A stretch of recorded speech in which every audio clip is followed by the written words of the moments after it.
Stay tuned to the end and I'll tell you what I actually paid for this business. Why did I buy Upstreet? The wholesale model is profitable. I haven't lost faith in it at all. This year has been amazing for business. We use the profits to buy another profitable business that has a different ceiling, higher margins, and thus a higher long-term profit play. Amazon businesses are undervalued to operators. That's my opinion. If you know how to scale a business, if you know the Amazon channel, then you belong here. We're talking 2 to 3x multiples, meaning if you only sustain a business for just a few years, it pays for itself. These businesses are selling usually around 3 times their net profits. What's the biggest risks? Competition, account health, and additionally operating bandwidth. If you don't have a distinguished product with good marketing, you are open for competition. This will turn your 20 sales a day product to 10 sales, then to 5, then to 1. You have to understand that this market will evolve and you'll have to keep working to maintain the product's profitability. No one wants to buy a business and watch it shrink. That looks bad fast. Did the reviews come in through black hat techniques?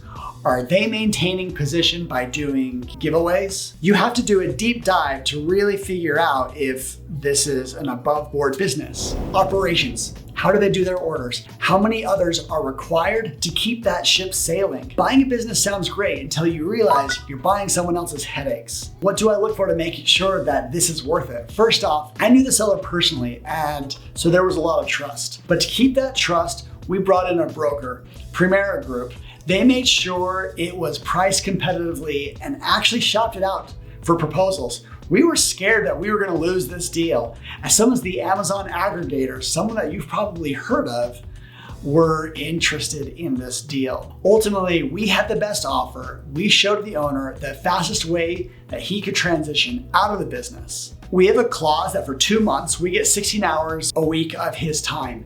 It's been way worth it and turned out to be the single best part of the agreement. He's been patient and really helped us push this to the max. This business has international shipping.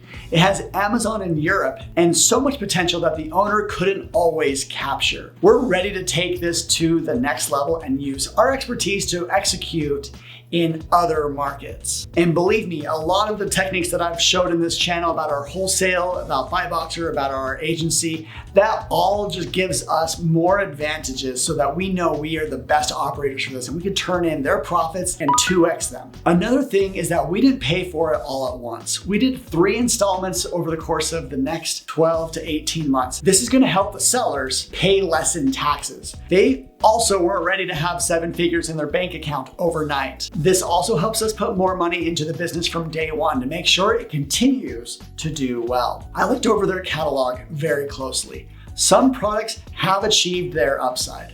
Some products are going to be cash cows. Some products are only going to have their margins erode over time.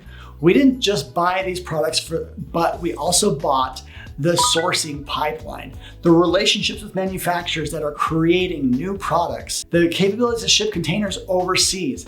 There's a lot of steps along this that it would have taken us months to figure out. Let's look over the products and comment to tell me if you think that these products were worth it. Hopefully they are. Upstreet has more than 75 product winners. They've launched about 200 products, and right now the winners, I'm just gonna show you some of them. So Shankly, it's a brand of auto repair products. There's probably about 15 SKUs here that are really good. These are all the Shankly brands. All of them are just winners. They don't have a lot of competition, maybe 1 or 2 others. Very steady margins and steady sales, just steady as it goes. A very easy one is to be like, yeah, this is nice. Then Tempe. So if I type in metronome right now, Upstreet themselves actually bought a few businesses, and Tempe was one of them. This was one of the top metronomes. I type in metronome, it's number 2, and you can see it's an attractive metronome. It's got great reviews and a decent price point. If you're able to sell at a higher price point, that means higher margins. We actually have I put in a dynamic repricer for private label. That means if it's starting to stock out, it's pushing up the price. I'm not sure if that's the best thing because that hurts conversion rates, but we're gonna go out kicking and screaming and get all the money we can for Christmas. But look at this, here's what I love about Tempe. this metronome, and this was a big confirmation that buying this business was right, is that the ACoS for this spot is like 20 to 25%. And when our margins are at 30 to 40%, that just means I'm making money off of the top spot. I will stay here forever. I will fight for it tooth and nail and watch the many organic sales come in. Here's actually another thing I like about this product. There's so much to learn. Look how the box behind the metronome makes it feel. I know I really like product photography where they have an attractive cover and it's behind it, and it just adds like this perception that it's a great product. Very smart there. Hopefully we can do more with that. So if I just type in Upstreet, you can see a few products here. Upstreet actually started as pickleball paddles. They were the first, and now their pickleball paddles are very low. They are, it's a super competitive niche, and they don't sell a lot of pickleball paddles like they used to. They have the #1 dinner bell on Amazon. You would think that's kind of a valuable spot. Very attractive design, great reviews. This product is just, it rings a bell every day. It's such a winner. Such a winning product. The design, the product page. There's a few other sporting things. Here's a scoreboard, scorekeeper. But what I wanted to show is this product. I actually think it has some of the best images. Very straightforward. We could probably do a little bit more on, I don't know. This image could get a little bit better. That's a good lifestyle, and the video has a... Where you find quality, you will find a craftsman. It's not by accident. Upstreet outdoor bell. They paid someone on Fiverr to do that video. Great job. You know, like the animations. I would like to contact him for more. There's a lot of variations here. This is just an overall good product. There are some competition, but this one's crushing it.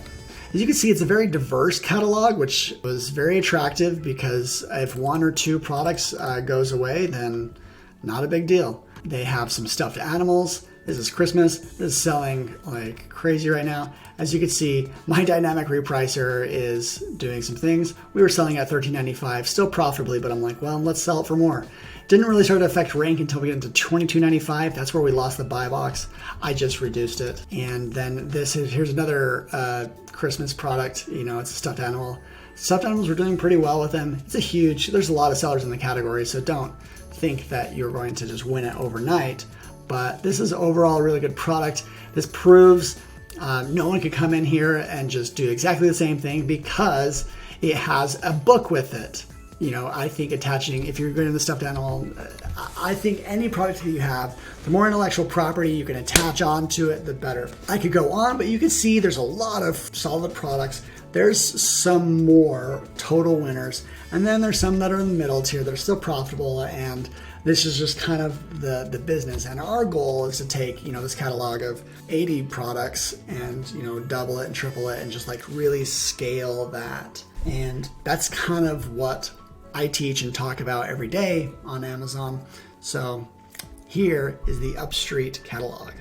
Now, I don't love talking about finances. There's reasons not to. Sometimes people will judge you a little bit differently if they know exactly the number. I think there's value just being fully transparent. I've talked a lot about BuyBoxer. We didn't really make a ton of money in 2017 and 2018. We had to rectify that. We've done it. This year, we're probably gonna clear more than 2 million. But let me tell you the value of this business. I may tell you the value of this business just so you have a goal of your own. Maybe one day you're like, I wanna be Scott at BuyBoxer in his business. You probably can. This business did $400,000 in profits. So at a 3x multiple, it was valued around $1.2 million. We purchased inventory on top of that. So it was actually around 1.35.